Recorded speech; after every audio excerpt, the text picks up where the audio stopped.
Hello, everyone. Good morning, afternoon, evening. Dear authors and invited guests, welcome to Technical Session 8B.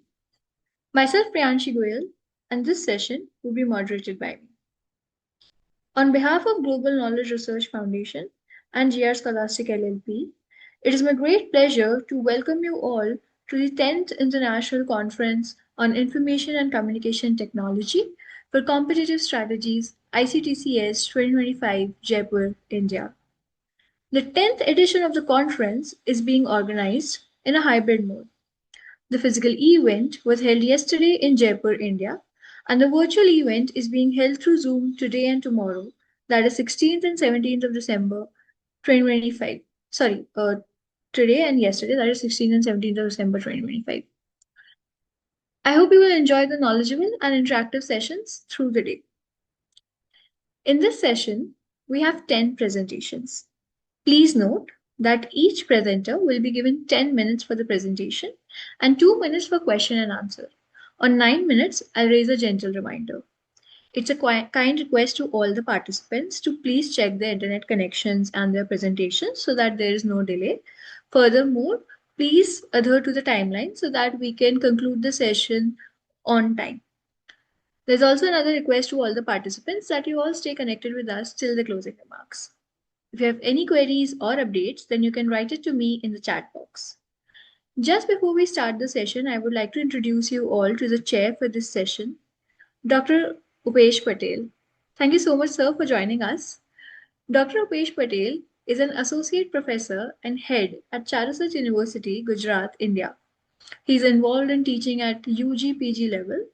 His areas of interest for research include commercial antenna design, RF and microwave engineering, digital signal processing, and more. He's published several research papers in international journals and conferences. He's a member of IEEE Antenna and Wave Propagation Society and Indian Society of Technical Education. Thank you so much, sir, for joining us. Before I formally commence the session, I would like to request you to share a few words of encouragement for the participants. Sure, sure. Thank you, Priyanshi, for the nice introduction. All the best, all the participations. We are looking forward for a good technical discussion during your research publication presentations. All the best. Can we start with the first presentation, please? Yes, sir. So, first up, I would like to request Sir Yuvraj to kindly present his paper titled A Deep Learning Driven Decision Support System for Real Time Crop Disease Management. Do we have you here with us, sir? Yes, ma'am. Wait a minute. I will share my screen. Yes, please. Yes, your screen is visible. You may start. Okay. Good morning, respected ma'am and all the participants.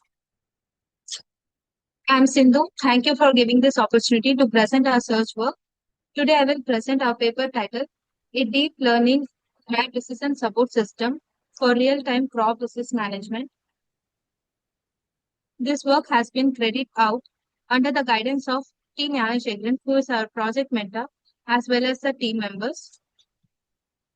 What is the real problem statement? Most of the farmer depends on manual observation or expert consent.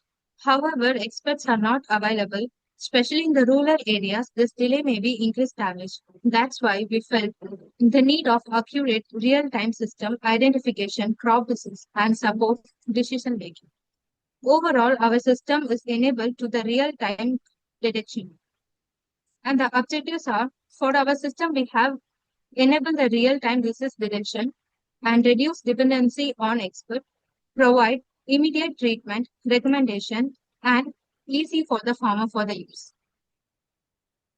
For our study, we have used a large drive collection of real-world plant imaging gathered of multiple sources to ensure balance across disease category.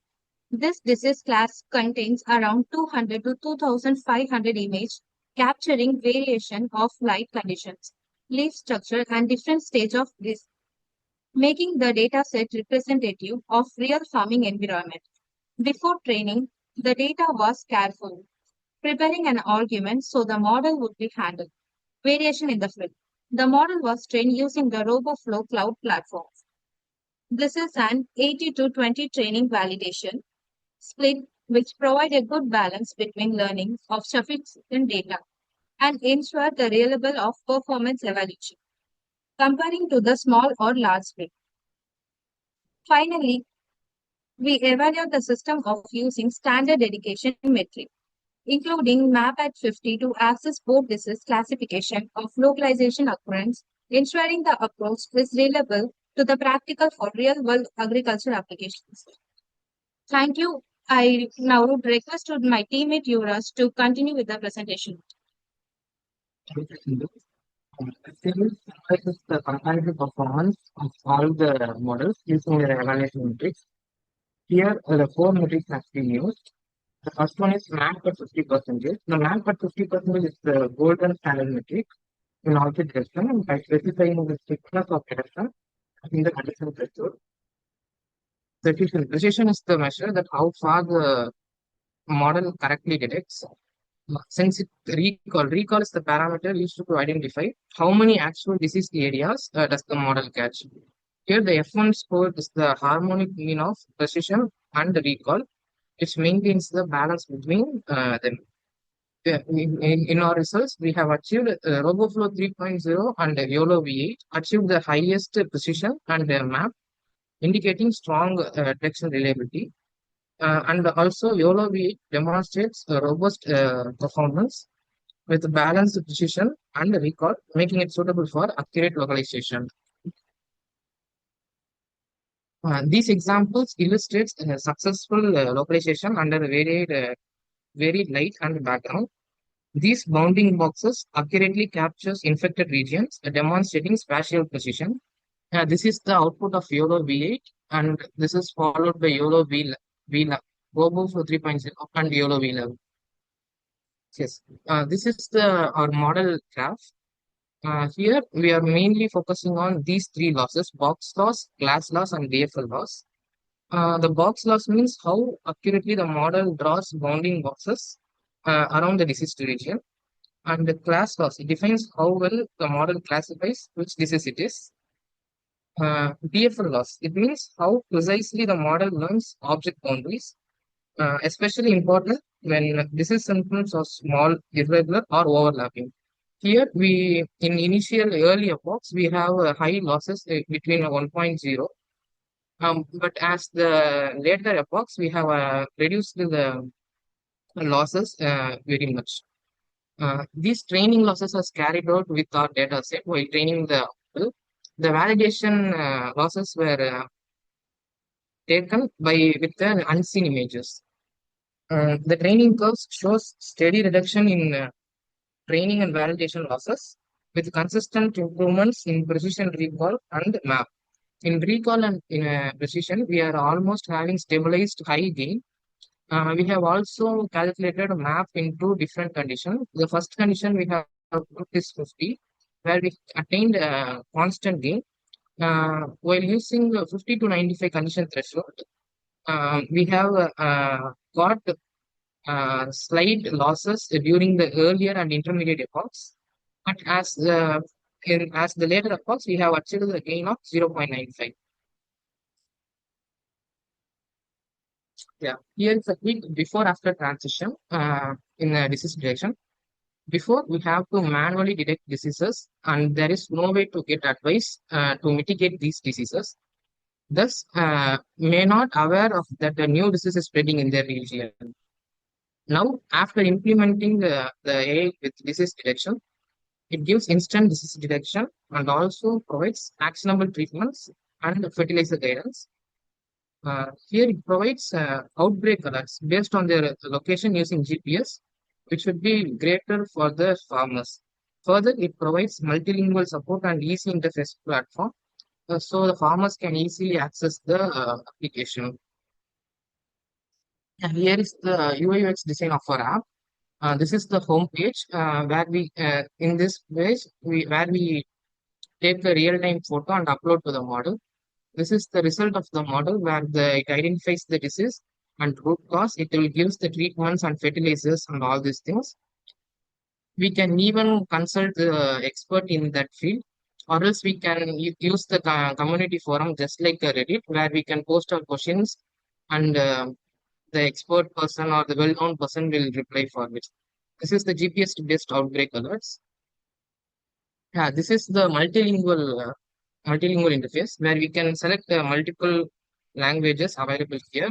All the contents has been translated to their own language for easy comparable. Yeah, this picturizes how the farmer and AIML collaborates. Uh, let's see. The farmer having real world challenges such as disease detection.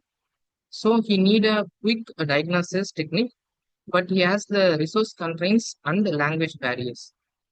The AIML collaborates with farmers by solving their problems with automated disease detection, uh, uh, with on-field image, and gives actionable insights about fertilizers, and also offers real-time alerts based on their location.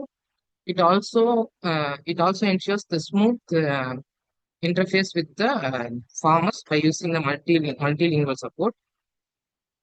In conclusion, we have developed a AI-driven decision support system for crop disease detection and management, and we have also achieved high performance across multiple models. In addition to disease detection, we have also provided a treatment guidance, fertilizer recommendation, and location-based alerts, enhancing the farmer decision making. And also, this makes us our uniqueness. It also offers multilingual support and community features, increases the accessibility and practical usability of the rural peoples. We have referred these websites, and we have used RoboFlow Cloud platform for developing our models. Thank you, sir. Thank you so much, Yuvraj. Do we have any questions? Yes. Can you please go to conclusion slide? Yes. Okay, so I just wanted to know that once you are going to detect that something is not good with the leaf or whatever with the plant, so you have mentioned that you are providing some treatment guidance and fertilization recommendations. Yes. So when you are supposed to give the recommendation based on fertilizers, so do you have any database of all those medical side of disease fertilizer or what? Yes, On sir. what basis it is going to? Okay. Yes, we have collected the disease and their corresponding techniques to mitigate this. And for all this, we have created the database with the information available in the online and websites. So based on that, the system gives the recommendations. Okay. So whatever the database you have taken up for the disease and fertilizers that is already available, or you have created a new one? Uh, Sir, can you again The say? database, whatever you have taken up for the diseases and fertilizer recommendation, that is Sir, already we have. available somewhere. Yes, sir. Or Uh, we have used already available data sets, sir. The data set we have used was a plant village data set and the okay, have plant you dog mentioned data that set. thing? Have you mentioned that thing into references? Yes, sir. Can you please show me that? Which Sir, one? the first one, sir. That is a paper ID. I'm talking about database. Sir, in the paper, it's in the paper inside we have the database things, sir. So we have just included that paper. All right, fine. Okay. Thank you. Any queries, sir? No, no, fine. Thank you. Thank you, sir. Thank you, sir. Thank you, Yuvraj. Sir, Moving correct on the forward, okay, can you sir. please mute yourself? Yes, ma'am. Moving forward, I would like to request Ma'am Raksha Arade to kindly present her paper titled A Smart Communication System for Speech Impaired Individuals. Do we have you here with us, ma'am? Yes, I will share my screen. Yes, please. I believe it is visible. Yes, ma'am, it's visible. You may. Okay, so good morning, everyone. So I am Raksha Urade, and today I will be presenting our paper title, A Smart Communication System for Speech Impaired Individuals.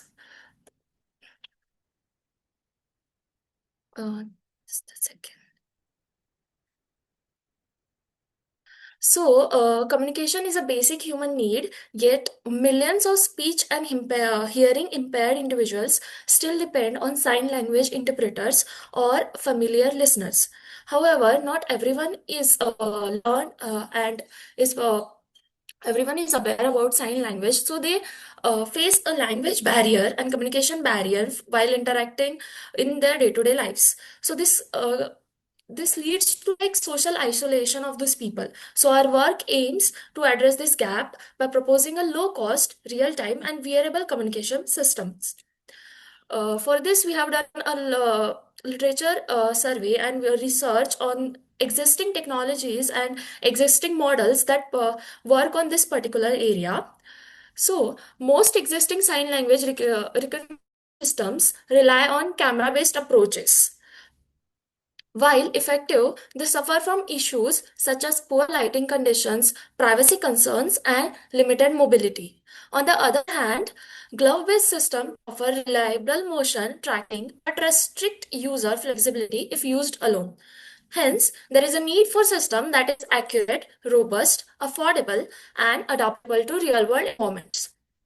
So, to address these challenges, we propose a dual mode communication system that combines a smart glove for sensor based gesture recognition and a vision based recognition system using computer vision and deep learning. Both modules can work independently or together in a hybrid mode, which is the key contribution of our work. So, for this, we have used Python OpenCV, MediaPipe, and ML model, which is a random forest classifier, and webcam and NumPy for the software-based, vision-based recognition system. And for the hardware, smart glove sensor-based gesture recognition system, we have used Flex sensors and Arduino Uno as the base components. So the smart glove is equipped with the smart glove is equipped with 5 flag sensors to capture finger bending and a 3-axis accelerometer to detect hand orientation. A Node MCU ESP8266 microcontroller processes the sensor data and transmits it wirelessly. The sensor signals are normalized, filtered, and combined into feature vectors. A training machine model classifies dynamic gestures, which are then converted into text, and synthesized speech. The Vision module uses OpenCV for real-time video capture and MediaPipe for accurate hand tracking. MediaPipe extracts 21 hand landmarks, 21 three-dimensional hand landmarks. These landmarks are flattened into feature vectors and passed to a random forest classifier and a Lightworks CNN built using TensorFlow and Keras. The CNN is optimized for low latency and real-time interface. So, in hybrid mode, both the glove and vision system operate simultaneously. Each module independently predicts the gesture with a confidence score. A decision level fusion mechanism selects the most reliable output. This ensures consistent performance even in poor lighting conditions or when a sensor noise is present. The system workflow begins with the gesture input from the user. Sensor data or video frames are captured and pre-processed, followed by feature extraction. Gesture classification is performed using machine learning or deep learning models. The recognized gesture is mapped to a text which is displayed on a mobile interface and converted into synthesized speech using a text to speech engine. This enables seamless communication between speech impaired and normal users.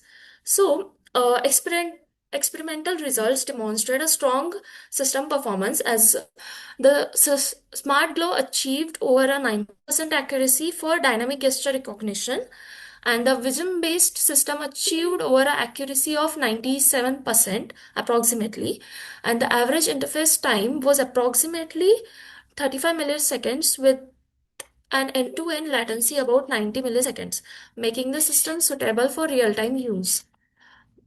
These are some of the snapshots of our result that we got. So, the proposed system has many applications in assistive communication for speech and hearing impaired individuals. It can also be used in rehabilitation and therapy, or it can be used as an education tools for learning sign language, and also in human computer interaction. It is low cost and modular design, making it scalable and practical for real world deployment. So, to conclude, we present a robust and inclusive communication system that combines a smart glove with a vision based recognition model. So, it is if it is integrated with advanced technology, it can be further scalable, and it can have future prospects with AI integration, even a multi-language support and improvements in accuracy can be given.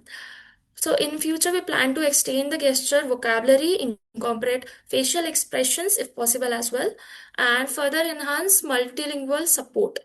Thank you. That's all from my side. Thank you, Raksha. Are there any questions? Yes. So you have developed hardware for that, right? Gloves. Yes, we did. Okay. So finally, you say that it's going to be converted into speech. So how it is going to be able to hear by that individual? I mean, is there anything like a speaker is going to be inbuilt into gloves Yes, or yes. via mobile phone? We can use both, but in our hardware project, we have used a text to speech, a synthesized speech speaker for that, so that when whatever the confidence score is and whatever the gesture level has predicted the letter, it says it in aloud. Okay, the speaker inside into gloves only, right? Yes. Okay. It can be integrated inside the glove, or we can have it individually outside, means connected to the glove, but not exactly inside it. Okay, it would be more feasible if you can put some photos of your real-time hardware so I can see that. It's fine, no problem. Next time, please, you can put the hardware if you have really implemented. Try to put the things over there into your presentation so you're getting a better idea about it. Okay, okay. Fine, Yes. thank you. Thank you. May I stop presenting? Yes, yes. Thank you, Raksha. Thank you, sir.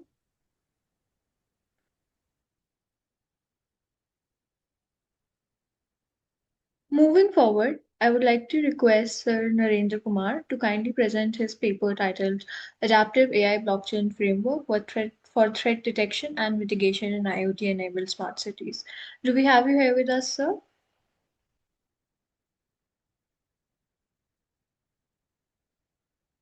Is the co-author present?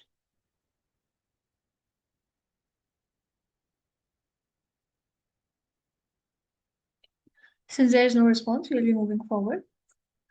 I would like to request Sir Shreyansh Patel to kindly present his paper titled From Models to Markets, Machine Learning for Algorithmic Trading in Emerging Economies. Do we have you here with us, sir? Yes, madam, I'm present, and if you give me the permission, I would like to proceed further. Yes, please share the screen.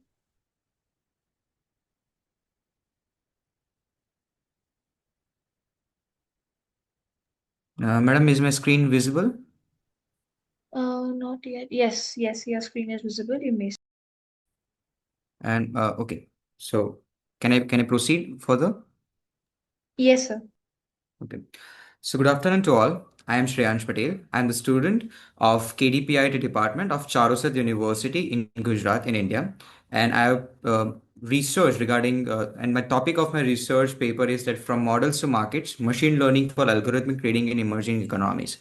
Now, my particular the research we do specifically address the need of a certain tailored and a specific algorithms for and its frameworks for the emerging markets such as India, Brazil, China, and etc. And we will be acknowledging the limitations of the model which have been developed for the first world countries or for the emerged economies, and which do have certain more financial landscapes compared to the emerging economies like India or China.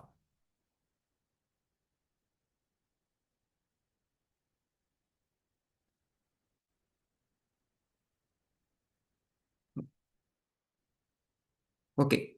So why emerging markets? What is the main primary reason due to which the emerging markets are fundamentally different?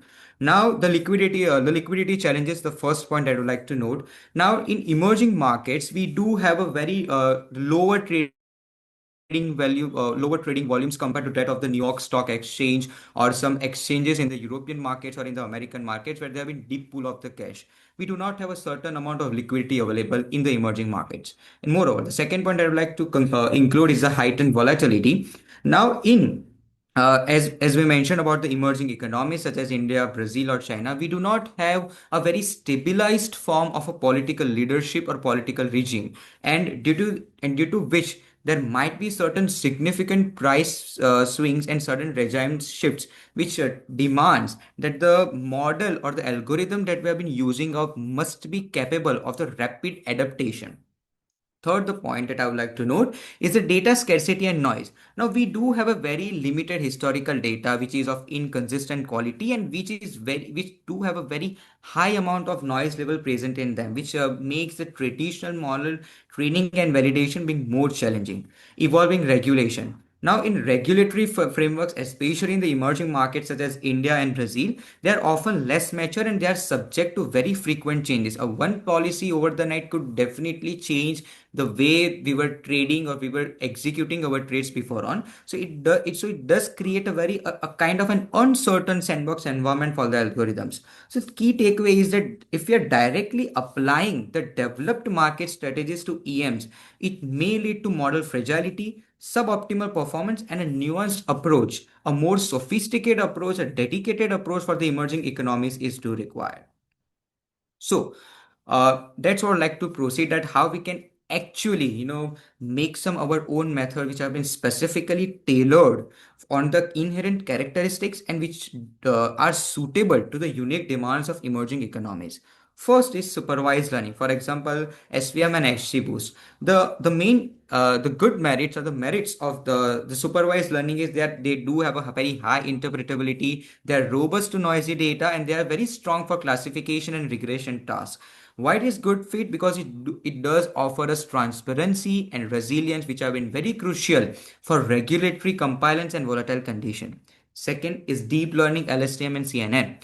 Exceptional, these models of deep learning model, they are very good in predictive power for analyzing and proceeding forwards for complex patterns, but they are extremely data hungry and they are often opaque, which is in terms known as a black box.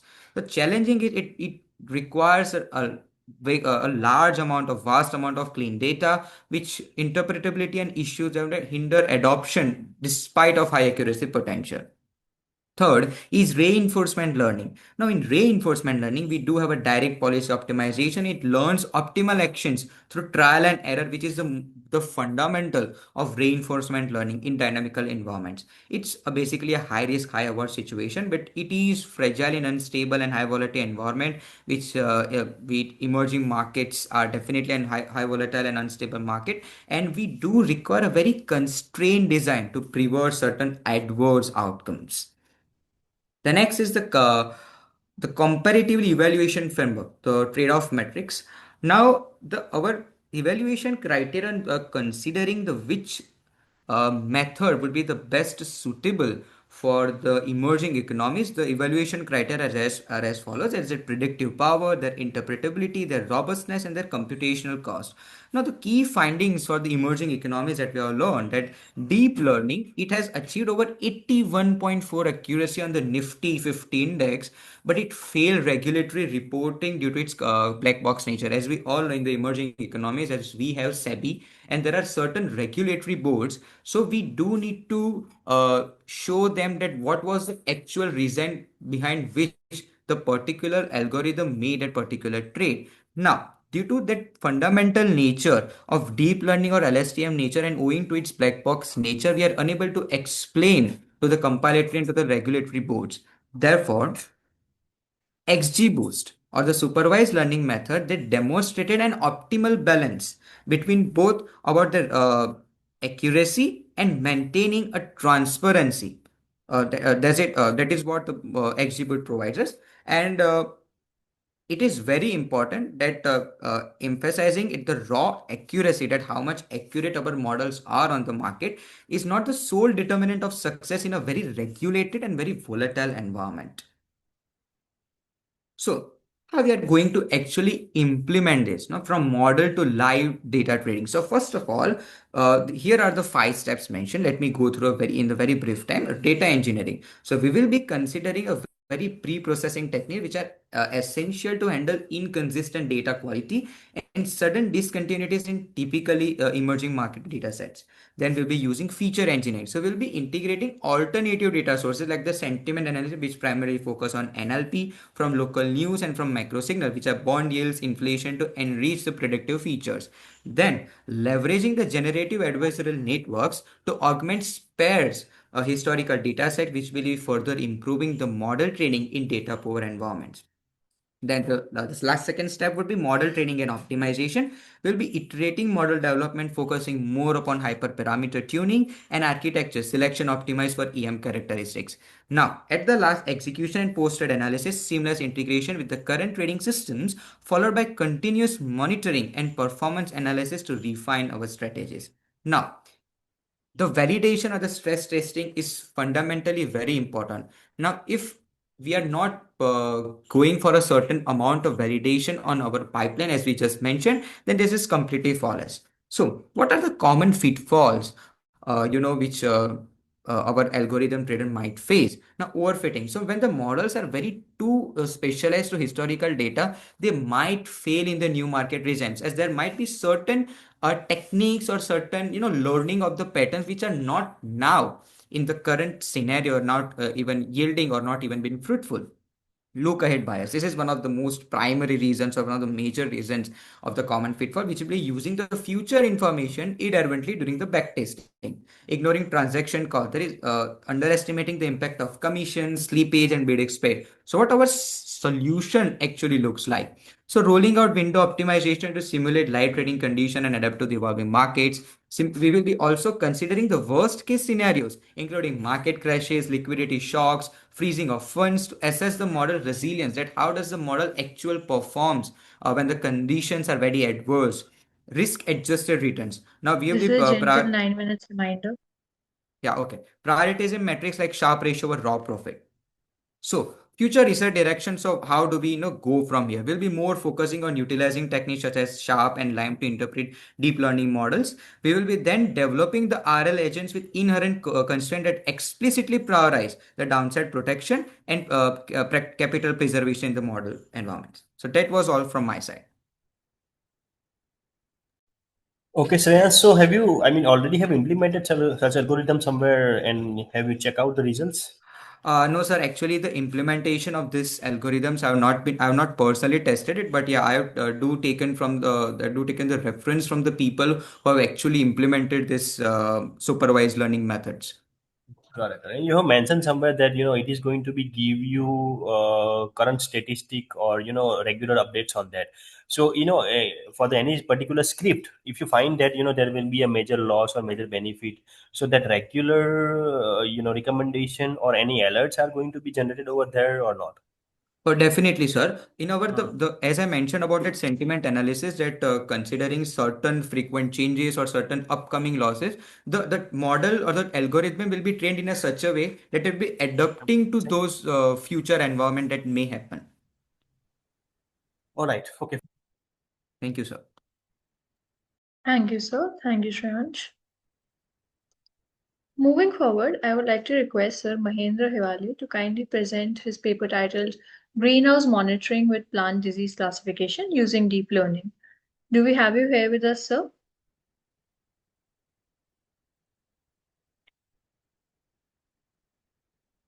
Are any of the team members present?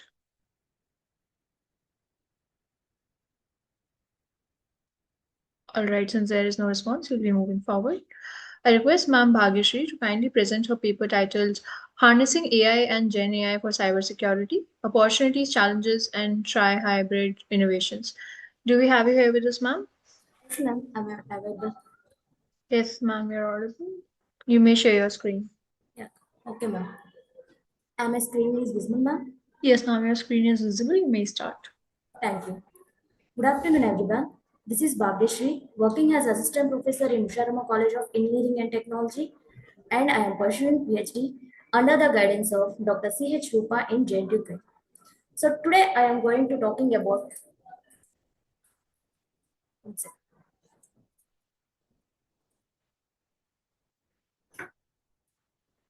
Today I am going to talking about how AI and Gen AI are transferring cybersecurity.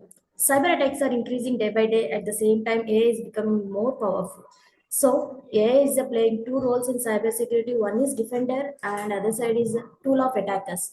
In this presentation, I will explain why AI and Gen AI is needed and how attacks are evolving and how defense systems work. And finally, I will discuss about the tri-hybrid security architecture for future cybersecurity.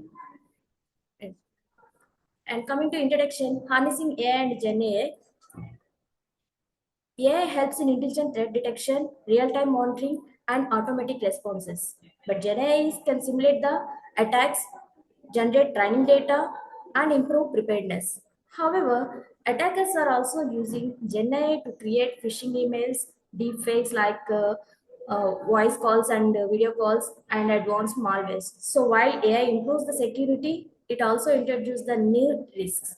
Coming to our problem statement, AI powered attacks are increasing rapidly. Traditional security tools are mostly rule based and reactivity. So they respond after an attack will be happens, not before. So that's why modern cyber threats are automatic, adaptive, and intelligent, especially with the use of Gen AI. So because of these, traditional systems have failed. So detect zero-day attacks and AI-driven threats. So we clearly need to adopt an intelligent security systems. So why AI and Gen AI is used? AI is needed because it can handle large scale data very efficiently, and it can be detect zero-day threats by identifying unusual patterns and behaviors also. And AI is also enables proactive defense, which means stopping attacks before damage will be occurs. So Gen AI is also helps for simulating advanced attacks and creating synthetic training data, which improves the learning capability of security models. So what is the dual role? So dual role means one is the defense and another one is the attack. Generative AI plays very dual role in cybersecurity. In defense side, threat protection, automation, and attack simulations are also possible in defense side. From attacking side, hackers are using Gen AI very popularly. Example: phishing emails, deepfake video calls, and voice clonings, and adaptive and evolving malwares. So Gen AI is also double-edged sword is also called. So that's why we can evaluate the threat detections. Cybersecurity is used for signature-based and anomaly detection and AI-driven systems.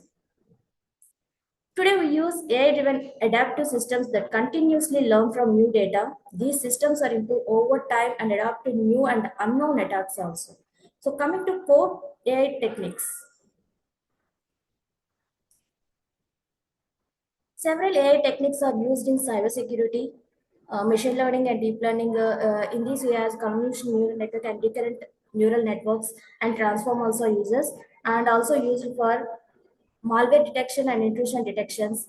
And NLP and large language models are used to analyze the threat intelligence reports, security alerts, and also log data. This reduces the manual effect and also improves the response speed by using these techniques. So, what are the key challenges? Even though AI is also powerful, there are many challenges, but the first one is data quality because real attack data is limited. Second is adversarial attacks, where attacks are manipulate AI models. And third one is privacy and ethical issues, especially with regulations like GDPR. Finally, many AI models are lack explainability, meaning we don't know why decisions were made. So, Gen AI is an attacking flow. Attackers are using the multiple stages.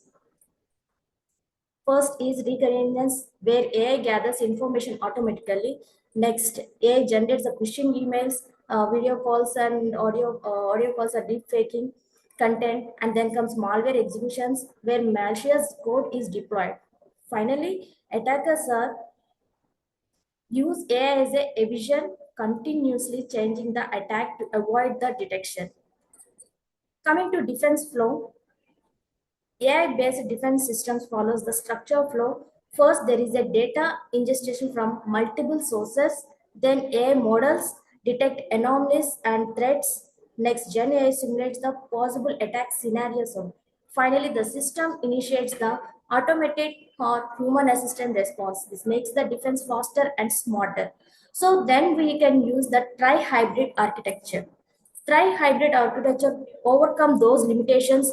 We propose the tri-hybrid security architectures. In this is the combination of the federation learning, blockchain, and explainable AI. Federation learning is used for privacy, preserving training, and blockchain for securing and immutable data sharing, explainable AI for transparent decision making. This architecture will balance security, privacy, and trust. And what are the benefits of these tri-hybrid architectures means it preserves the data privacy and improves the trust and transparency using blockchain and explainable AI. And it is also enables the faster detection across all organizations. So coming to case study, one of the case study is a healthcare. In this deepfake attack is blocked by using tri-hybrid architectures. In this case study, federation learning and explainable AI and blockchain, these are the combination we get the targeting healthcare systems for mitigating using the patient privacy while maintaining the high detection accuracy. And another case is a banking. Banking sector is Gen AI powered phishing attacks are mitigated. Blockchain enables secure threat sharing among banks. AI detection models are reduce the financial losses and improves the response time also. So what are the performance gains? By using these tri-hybrid architectures with accuracy up to 98% and reduce the false alarms also. Across the real-world deployments, AI-based systems achieve detection accuracy up to 98%, significantly reduce the false alarms, enable faster, secure, and collaborations. Future directions, I want to research and focus on the quantum ML, ethical AI governance, privacy-centric security architectures, and also add adaptive deception systems. This will be strengthen the cybersecurity defenses also. Thank you. So as I can see, I think this is just a review. I think you have gone through the review about all cyber security platforms, right? Yes, yes. Okay, well, which one would you find the more sensitive one and which give you the more accurate results about it? By using AI or generative AI or blockchain or Coming to whatever. healthcare, the patient details are very sensitive data. Not share anything, sir. That's why I need to provide the security for those data also. Not only healthcare, in any organization, every detail is a very sensitive matter. So that's why I need to maintain the security for those all. What I believe is the most important and most sensitive part is, security about money and on the bank fraud and all other things, right? So Yes, we should yes, more sir. focus on that as well. Of course, the Yes. health is also important, but we can also focus on to that part as well. Okay, Okay, sure, fine. sir. Thank you. Okay, thank you, sir. Thank you, ma'am. Thank you. Moving forward, I would like to request Ma'am Rajni to kindly present her paper titled Machine Learning Methods for Detecting DDoS Attacks, a Comprehensive Study. Do we have you here with us, ma'am? Hello. Hanji, good afternoon, ma'am. Good afternoon, ma'am. Yes. Can you please share your screen? Yes, ma'am. Just a minute. Sure.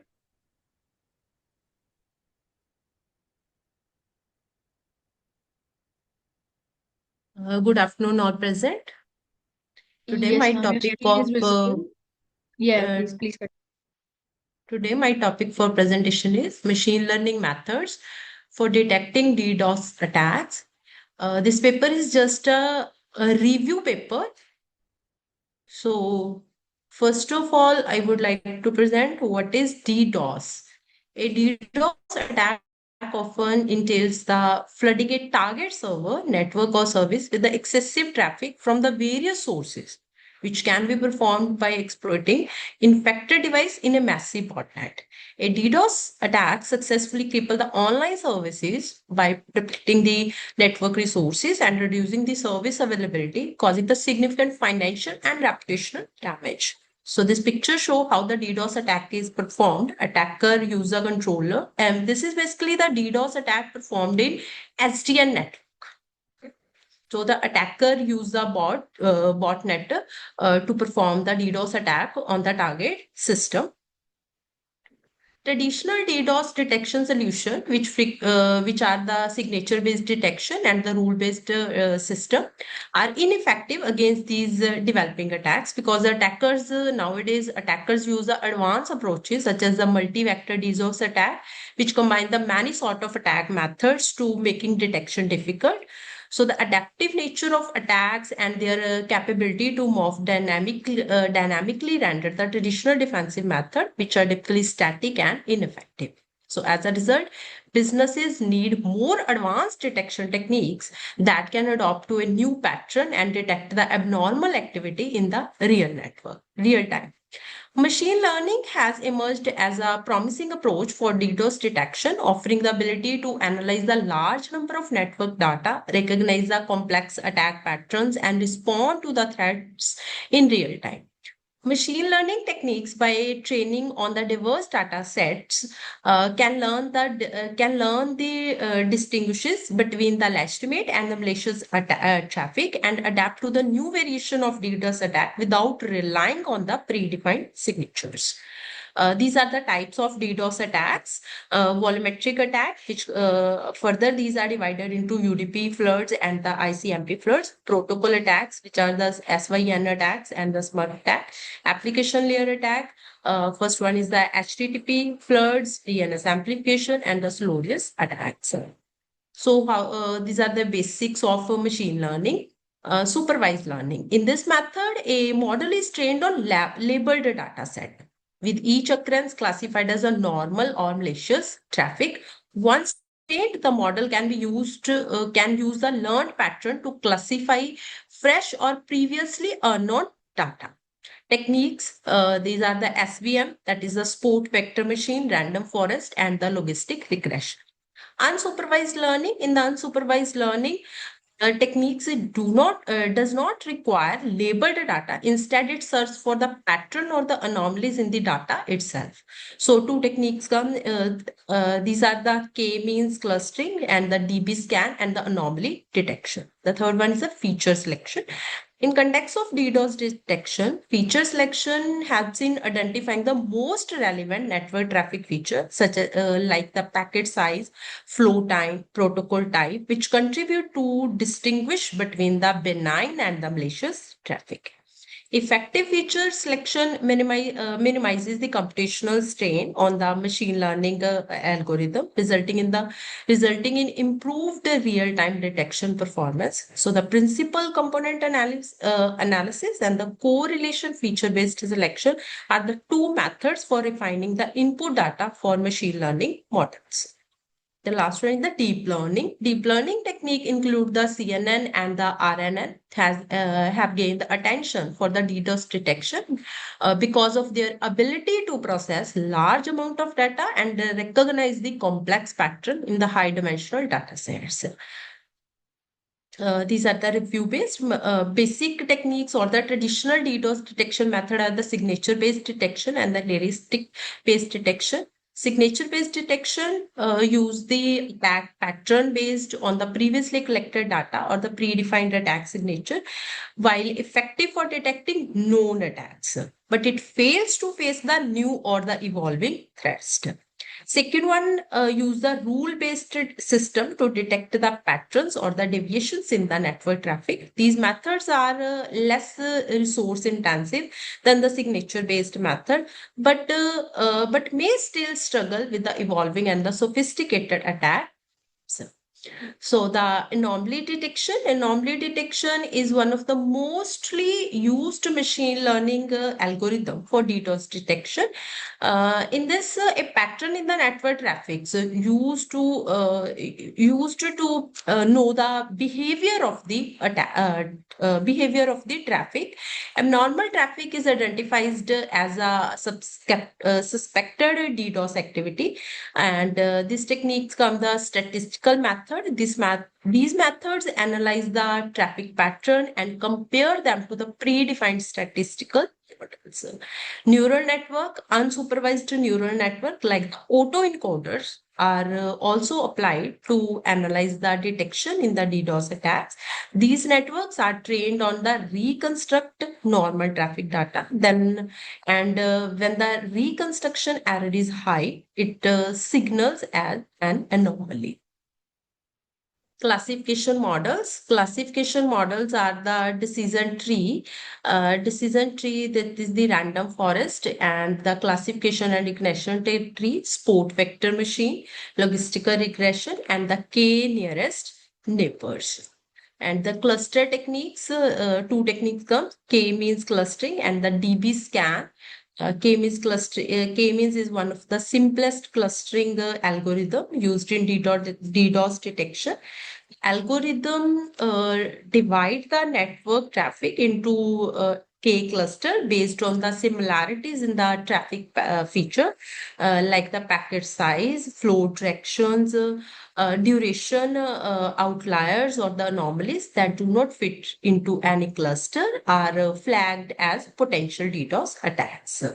DB scan does not require the user to specify the number of cluster in advance. Instead, it groups together densely packed data points and flags pair regions as a potential anomalies. Ensemble methods, boosting and bagging, random forest, and the ADA boost are commonly used the ensemble methods in the DDoS detection. Stacking combines several different models. For example, decision tree, neural network, SVMs create a final predictive model by training a meta learner on the output of the base models. This method has been shown to improve the detection accuracy and reduce the false positive in complex attack scenarios. And this is the how the DDoS attack detection is performed based on using machine learning. Incoming traffic is filtered, and then the data processing is performed. Feature are extracted based on which the model is trained. Checked whether the packet need to be dropped or grant access to analyze the. This is the comparative analysis of the different papers.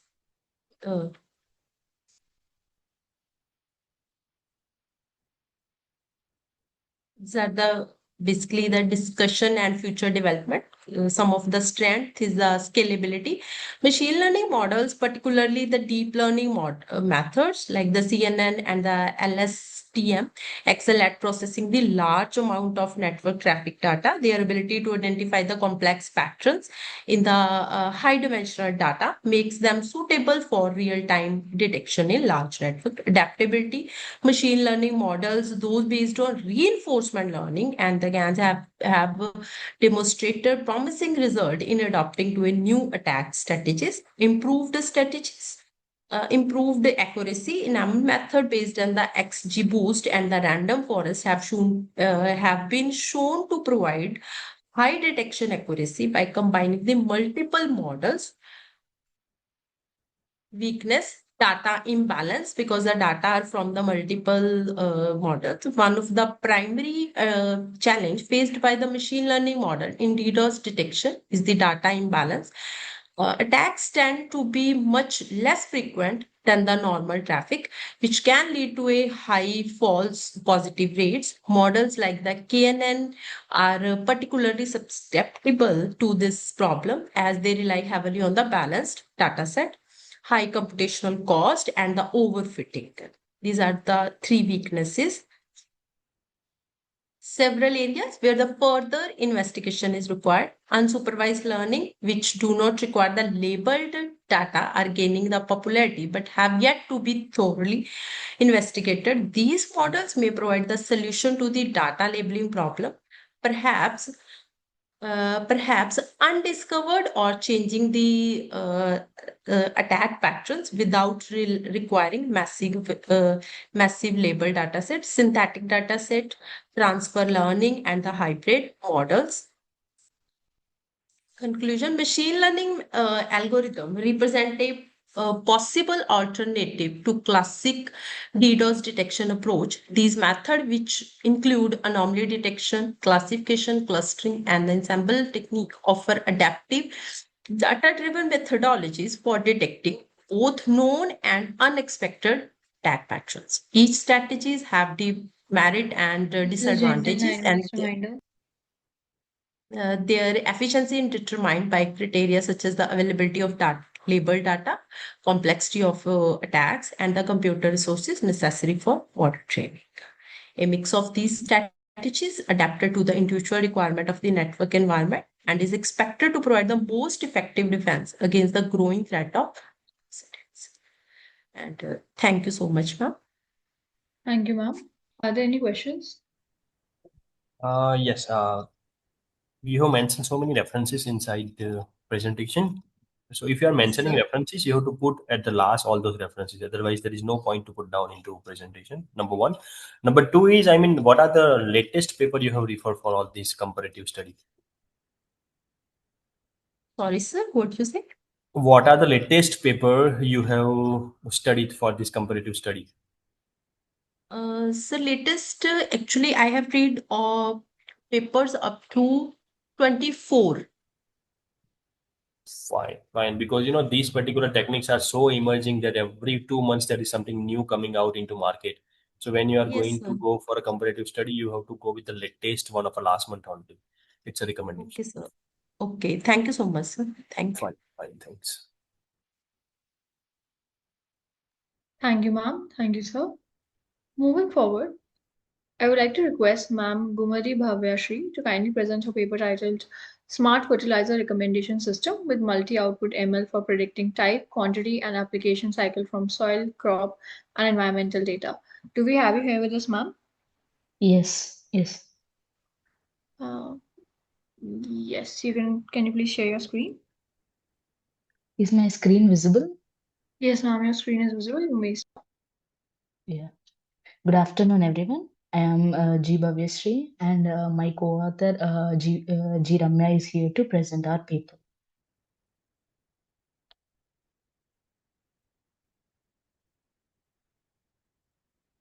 So, agriculture remains a fundamental pillar of the global food security. With the rapid growth of the world's population, there is an increased pressure on the farmers to maximize the crop productivity.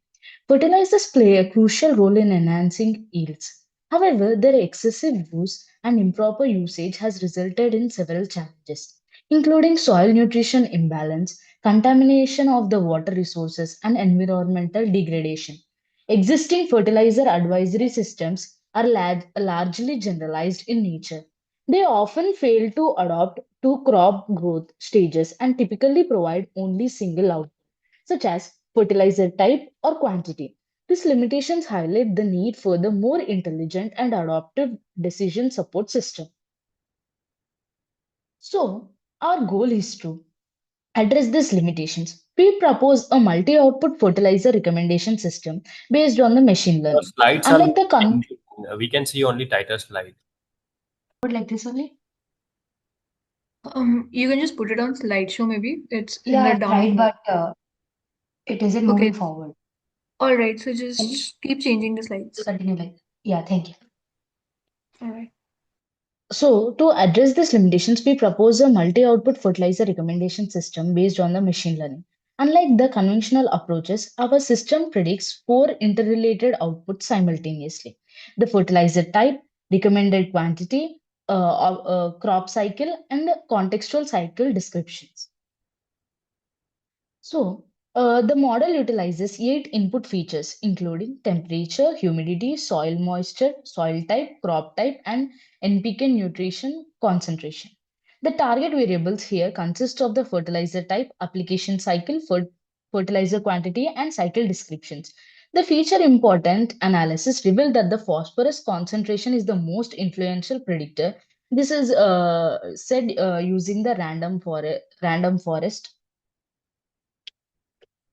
Coming to the methodology, the dataset underwent a comprehensive preprocessing prior to the model training. Missing values were addressed using the mean or mode imputation for the continuous features and mode imputation for the categorical features. Continuous variables such as nutrition level and temperature were normalized to the range of 0 to 1, while categorical variables were encoded using the one-hot encoding. Further, stratified sampling with a 70-20-20 split was employed to preserve the class distribution across the training, validation, and testing set. The proposed model is a multitask neural network architecture designed to learn a shared representation across the related tasks. The input layer processes the 8 features and feed it into the hidden layer of 512 neurons, utilizing the batch normalization, GALO activation, and dropout regularization. The second hidden layer reduces the representation to the 256 neurons. From the shared feature spaces, 4 output heads independently predict the crop cycle, crop description, fertilizer type, and fertilizer quantity. This architecture enhances the generalization while reducing the computational redundancy. Training was conducted using the composite loss function. Mean square error was employed for the regression tasks of the quantity prediction, while weighted categorical cross entropy was used for the classification tasks to address the class imbalance. Optimization was performed using the Adam optimizer with the learning rate of 0.001. To mitigate overfitting, and several regularization strategies were employed, including the dropout, batch normalization, learning rate scheduling, and early stopping. So, this experimental results demonstrated that producers the multitask neural network achieved the highest overall accuracy of 71%. In comparison, decision tree, random forest, and logistic regression models achieved the accuracy of 68%, 62%, and 38% respectively.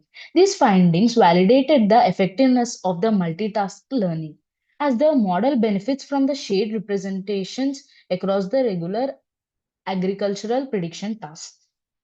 In the conclusion, this study presents a comprehensive and context sensitive fertilizer recommendation system capable of predicting multiple outputs simultaneously. Future research directions include enhancing the descriptive recommendations through a transformer based or natural language generation models, integrating the IoT enabled soil sensors for the real time measurements, and incorporating explainable AI techniques to improve users' trust. Additionally, scalability across the diverse agroclimatic regions and the development of the multilingual mobile applications are planned. Thank you. So have you implemented this algorithm or it is just a study? Yes, sir, we have implemented it, but we haven't created a proper interface for that. But we did use a few free available APIs and taken real-time data as input and applied a model engine. Okay. So you've taken up a real-time data, right? Yes, What sir, are we the used APIs. data set size? What will be the data set size? Dataset size was 10,000. Okay, for both, I mean for fertilizers and for different crops. So to be honest, the thing is, this kind of dataset isn't available online. Exactly. So yeah, to have a data set which consists of the cycle description and all, we used AI to generate a data set. Though we did collect real-time data for few crops, specifically saying some 10 crops, we've collected proper data of them, the fertilizers they use, and then we asked, like, both our fathers are farmers, so we collected real-time data for those 10 crops with the cycle, how frequently do they use the fertilizer, and what is the quantity. So then we augmented the data set using AI, and then we prepared the data set. Okay, fine. Thank you, sir. Is that it? Thank you, Bhavishri. Can you please stop sharing? Thank you.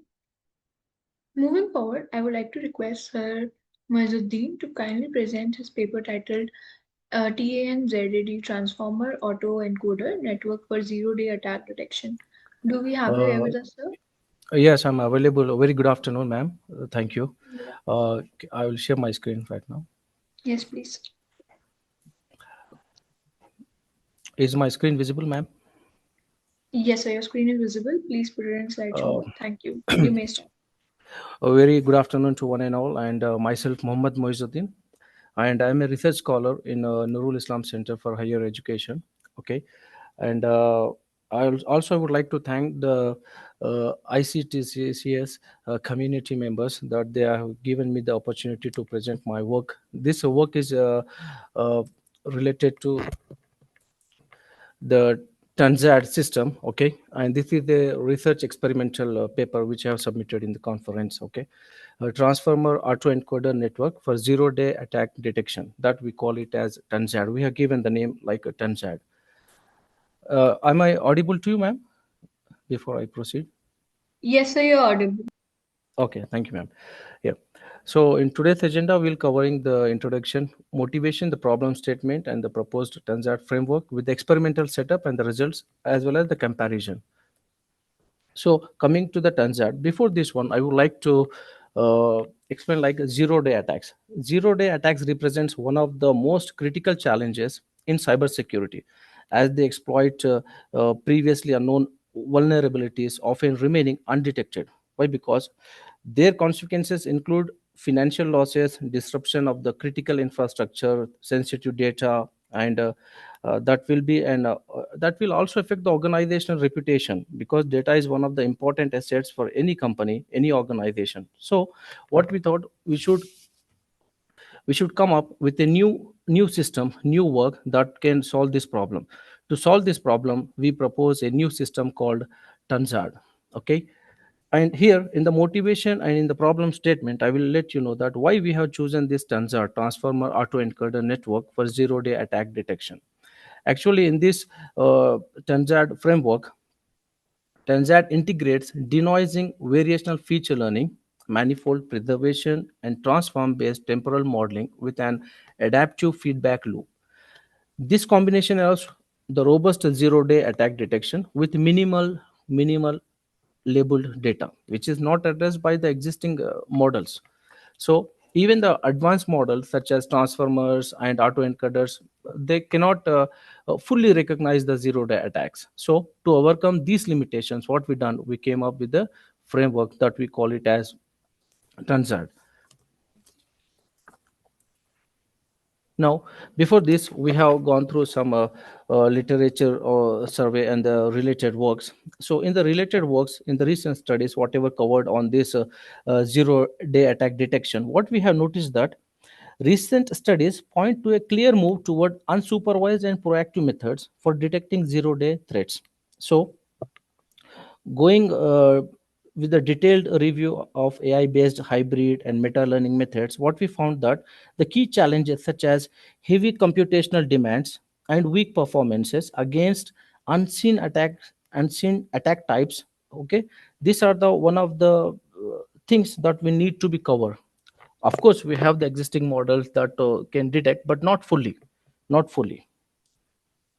So, to address these challenges, what we have done, we have come up with the Tanzad systems, and in this system, we have proposed the architecture here, and the contributions of this research work is a hybrid transformer, okay, autoencoder architecture tailored for adaptive and real-time threat detection.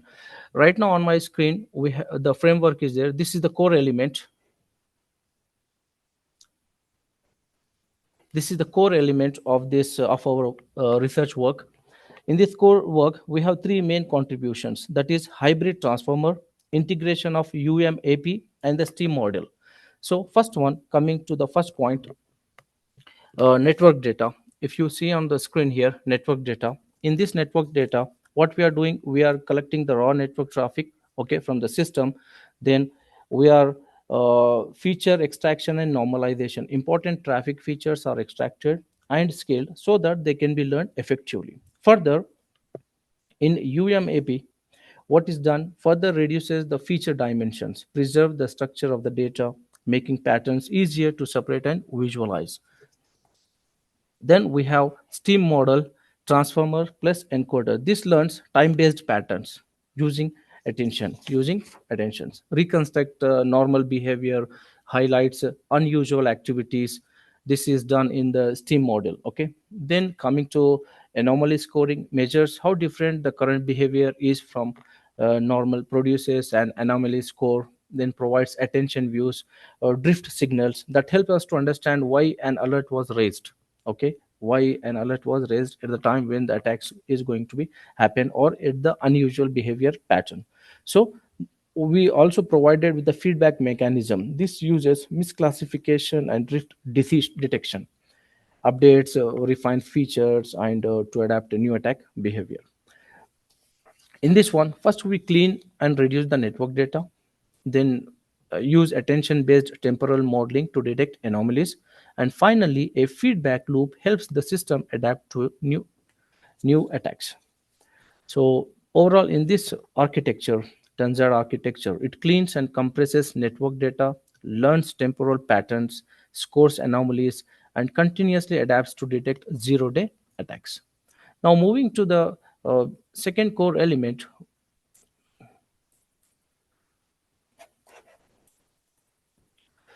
here we have STEAM module. In this STEAM module, the point is the input sequence of the network data is collected over time at irregular intervals. The transformer looks at the whole sequence and learns important patterns and relationships between time steps. What happens, this produces an encoded representation, and autoencoder compresses the information and try to reconstruct it. If the data is normal, what happens, reconstruction is accurate. If the data is abnormal or a zero-day attack, reconstruction error is high. So the anomaly score is calculated from this error to decide whether traffic is benign or malicious in the STEAM module. Then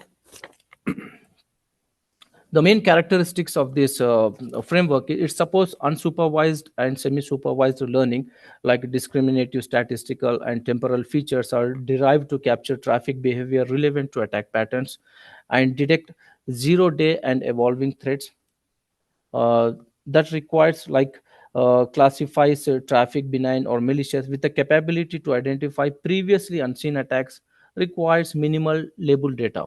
When we are going through the previous paper or previous work done, what we have found out that uh, as we have the plenty of data, okay, and to reduce the data and to clean the data, that sometimes it feels like a, uh, a difficult task, I feel, because when we are going through these steps, removing the unnecessary data, removing the noisy data, that makes a bit complications when going further. Then in this one, preserve temporal and structural traffic characteristics. So these are some key characteristics of this framework. Then we have conducted the experiment based on the two data sets. One is user ransom 1819, and we found the accuracies as well, which is mentioned in the table with the metric. Okay, you can see here the research employs two complementary data sets. One is user ransom and another one is logistic network data sets. And here we have mentioned with the prediction categories: anomaly, accuracy, signature, and in different logic network data sets like DDoS, normal, phishing, SQL injection, WannaCry, total, you can see here. And overall accuracy of 99.85 was recorded here. On the logistic data set, it slightly lower yet impressive This results is were gentle observed. That 9 is minutes reminder. okay, man. Finally, I'm coming to the why this novelty framework. What we propose is something different compared to the other existing work. The main point is comparative analysis of Tanzad with recent studies. You can see on my screen right now. We have seen 2025, 2024 in the previous years as well, and this work, which gives us greater than 99% accuracy across ransom and industrial data sets. Then conclusion, zero-day attacks exploits unknown vulnerabilities posing major cybersecurity risk, achieves higher accuracy, and at the same time, uh, we have future scope in continuing this paper. Like we need to focus on federated learning, adversarial training, and real-time deployment, and large-scale streaming data for scalability. And the work which we have conducted there, we have covered in the main some points with the references here. And I would like to finish here and give the questions to the patients. Thank you, sir. Thank you, ma'am. Are there any questions? Yes, I mean, one more time, I mean, whatever the data set you have taken up, how many number of data are there? I mean, what are the size of data set? In this data sets, actually the future extraction and normalization, it depends, sir. And we have taken a total of one at in this one we have 91,746 category wise samples are taken for anomaly detection. And for signature based wise, overall for the both the things we have taken 29,271. Correct. I mean, whatever the comparative table you have shown in the last. So, Yeah, what yes, are sir. Yeah, when you are going to compare your work with others? Obviously, that whatever the yeah. reference number of data, that must be same. Then we can always compare. That's why I'm asking you. Yeah, yes, sir. Yes, sir. You're right. In this comparison data sets, actually, we have not included in these slides. But for other comparison data set which we have done, these data sets too are completely different because NSL KDD data sets we have gone through those comparison actually. So we tried with the new data sets in this one. Okay, fine. Thank you. And thank you very much, sir, for your comments and for your questions, because of which we can get the rigorous things to do work on in the future things as well. Thank you for the questions. Thank you. Fine. Thank you, sir. Okay, I will stop my screen. Moving forward, I would like to request Ma'am Tasleem Nizam to kindly present her paper titled Towards Transparent Course Recommendations, the Role of XAI Methodologies and Emerging Directions. Do we have you here with us, ma'am?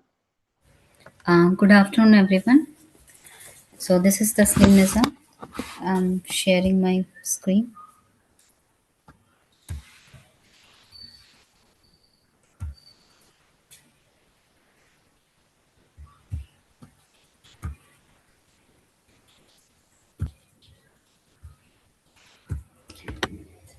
Okay, so Yes, ma'am. this Your is screen is visible. it There is visible? something on your first slide. Click to add the Yeah, yeah. title. So I think Yes, you want to yes. fix that. What is there? It is a title page Yes. which is Yeah, it's visible now. Visible now. You may okay. start. Okay. So good afternoon, everyone. This is Taslim Nizam, and I'm going to present my paper, which is named as the Towards Transparent Course Recommendation, Role of the XAI Methodologies and the Emerging Directions. This paper is basically done by five authors, which are the Shireen Zafar, Siddharth, Imran, and Afrin Afshar. So, before moving towards this topic abstract, first thing is what that as in this title we can see that we are talking about the course recommendations. So, course recommendation means what that the those courses which are available in the market. So, under those courses, which what happens that after completing their education, it can be the 12th, 10th, or G or graduation. Students look for the courses which will be the suitable for their career guidance. So for that purpose, what happens that the different types of apps or the platforms are available there, which provide the courses based on the interest of those students. So basically, this is about the course recommendation which is happening to in today's time. But as we have named it as the towards transparent course recommendation, so that means that the you are trying to get a course recommendation which is completely visible for the students. What is the visibility means? Visibility means simply says that the whatever is the logic behind that why you are recommending this course to that particular student. We are basically we want to get to know about these things, so that which will increase the trust among the students. So that's why it is named as the towards transparent course recommendation. So this how we will get it all. So actually in what happens in the today's time, everything is moving towards the AI. Manual things are going to be less and the AI things are going to be done there, Yes, no doubt AI is also a programming which is done by the programmers, but still the logics and the other things all are from the AI side. So understanding that AI, there is another topic which has been already introduced to many years before, which is the explainable AI, sometimes before explainable AI, and it is named as the XAI in short. So, what is the role of the explainable AI? What are the methodologies through which this course recommendations can be provided there, and its emerging direction? This is what this particular paper contains here. So, abstract is also talking about the same thing, that basically explainable AI, as its name suggests, that whatever AI methodology you have used in your any model, here no doubt it is basically related to the course recommendation, but in any model, whatever AI you use there, what are the logics, what are the things which are actually working there, because of which this type of particular result you are getting there, that is done by the explainable AI or the XAI. So in the same manner, if we talk about the course recommendations, so what are the courses and why these courses has been recommended to any particular student? This is done will be done by this XCI. So under this paper, which is basically a review paper, we are discussing about the different methodology through which we can implement all this XCI, and this review paper will definitely going to help the students or the instructors, that they can come to know that what are the different methodologies available with the XAI, that they can implement in their particular course recommendation. Whatever is the logic, whatever is the your course recommendation model is there, in that course recommendation, which type of explainability, or in which manner you are going to represent, you want to represent your that explainability, that all things can be yeah, that all things can be you can review, or you can get the knowledge by if you read this paper. So this abstract or this paper is basically talking about these all things. So the next introduction, if we talk about the introduction, so as I had already introduced it in its title name, that basically what happens, that after completing their education, in today's time, every student wants their career to be bright. So for that purpose, what happens, they look for any particular courses available in the market. Now randomly choosing those courses will be a very difficult every time. In fact, you get the even instructor also, so sometimes it also difficult, that might be possible that instructor is not guiding you towards the career which can be more beneficial for you. Plus the these courses which are going to be recommended, these courses can be dependent on the different factors, like their popularity, their chances of the jobs, the number of the persons students involved in that, or but sometimes it happens that in this particular university, this particular courses are taught very well, so you should go to this university, like this type of thing. So these are the things which are the very many factors are there, which are basically affect the course recommendation. So for that purpose, what happens, that the it is needed a proper course recommendation model should be developed there, which can be used for the course recommendation on the particular factor, and that factor obviously must be known to the student through the XAI, so that he or she can come to know that okay, fine, I'm getting these courses because of this reason. So that means if I want to go for the career selection based on this particular what particular factor, so obviously this course is going to be good for me. So this introduction is basically talking about all these things. This is the basic image for the course recommendation, where we can see that here basically what happens, that the user interface means this is the about the student interface, that how they are providing their interfaces, means it can be interest, it can be it can be their marks that they are providing for getting the particular course recommendation.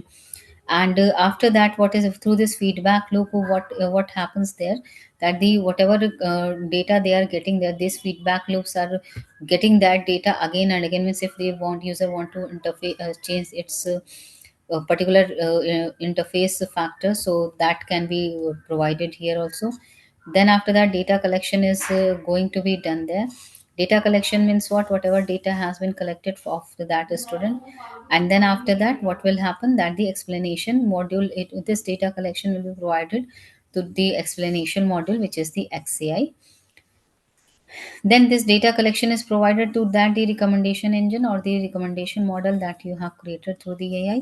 This XAI explanation module is also fed it here because this particular paper is not This is talking a about just. gentle 9 minutes reminder. Okay, okay. Not about the data. It is not about just the course recommendation. It is XAI, and then user interfaces will be there, and then after that, what is happening? That a proper course recommendation system will be provided there.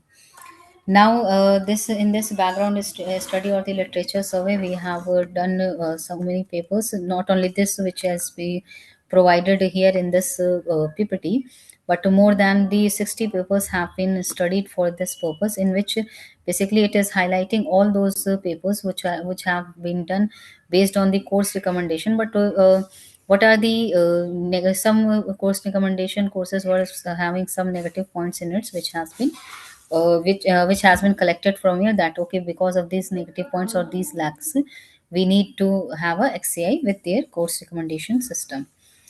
Now the next one is the types of the explanation in course recommendation. So what type of XAIs you can use here? So for that purpose, it is like first one is the feature based explanation, Ma'am, means I'm teaching. sorry to interrupt. I would like to request you to kindly Okay, conclude as we have okay, okay, crossed the okay. 10 minutes mark. Okay, feature based explanation is about the based on the features. The explanation is getting for the course recommendation, that is feature, that you are getting this explanation because of your this supposed marks. Content based happens explanation is what? That there is particular content based on which the more person is getting the particular course recommendation, that is content based. Collaborative is basically providing that two or more students are having the same interest, then all those students will be provided the same course recommendation. Visual explanation is means what? That whenever you provide the course recommendation, you are providing a visual like graph or something, that this is the values because of which you got this explanation. Rule based is talking about that if you get this particular mark, suppose we are talking about the marks of course recommendation, if you got. Ma'am, Okay, okay, I sorry. request you to please Yeah, wrap. yeah. So that It's is rule based. Benefits are what? That the trust issues and transparency, everything will be increased there. And if we talk about the challenges, so challenges are what? That it is a bit typical to implement that. Means it takes the more algorithms also there, and for the implementing and for the understanding also.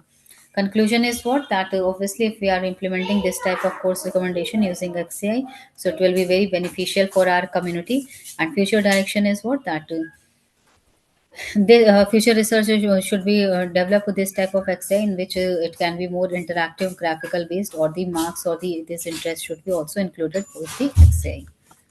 These are the references that I have included, but as I told you, more than 60 papers have been studied. Thank you. Thank you, ma'am. Are there any questions?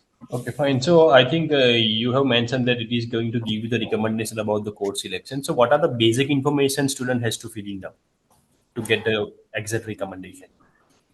It all depends on your model, sir. If you want a course recommendation, suppose you are creating a course recommendation based on the marks. Okay, 12th passed students are there, based on their marks whatever they have got, I'm going to give you the course recommendation that these are courses that good for you. Suppose you are good in the maths, so you have scores good, so that means the engineering courses, computer science and the electronics, these are good for you. So this is the one factor. Second factor can be based on the interest. A person is no doubt having the good maths, but he is interested in some other thing, so he will give his interest point. Then based on that your model is providing this. Or the other factor can be that based on the geological, that this person is basically from that particular place, and he also knows that only this our universities are available, and in my area only this things are available, courses are available, so which courses should I go for that. So it all depends what type of model you are doing. You can create one single model, or if you sorry say a model having the single feature, or you can use the different features in a single course recommendation, so that it will become a complete pack for the student. And when you include the XAI in that, so it will be more trustable for them, that acha okay fine. Okay, in this way, then you'll student will also get the transparency that okay, fine. If I'm getting this thing, this reason behind is that because of which I'm getting these courses. So it will be increase the trustability that we have discussed here. So as according to your question, model is can be based on any factor. It all depends on you that what model on what basic you are creating for the developing your model. Correct. Correct. Fine. Thank you. Thank you, sir. Thank you, ma'am. Thank you, sir. On behalf of the whole team, thank you for the support during this 10th version and all the previous 9 versions of the conference. We'll be happy to have you in the 11th version in 2026 as well. Please note that all the presenters would be getting their digital certificates through email within 2 working days. The publication will be live within 7 to 8 months. Kindly cooperate with the team of ICTCS 2025. I would also like to thank our session chair, Dr. Upesh Patel, for chairing this session. Thank you so much, sir, for joining us. Here's a small token of appreciation from the team. Just a second.